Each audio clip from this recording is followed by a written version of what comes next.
Belo, Belo, giới thiệu về mình tí nào. Alo, alo.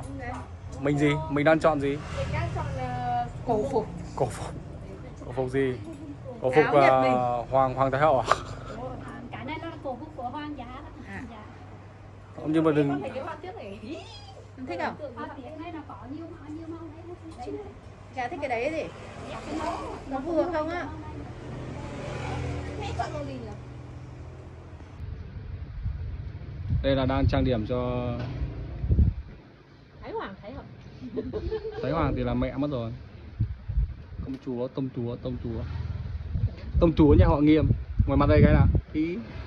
Bác đang làm tóc cũng không ghi. Nhưng mà công chúa nhà họ Nghiêm là bên Trung Quốc rồi. Đây là công chúa Lưu Lạc. Có chủ gửi kệ bác.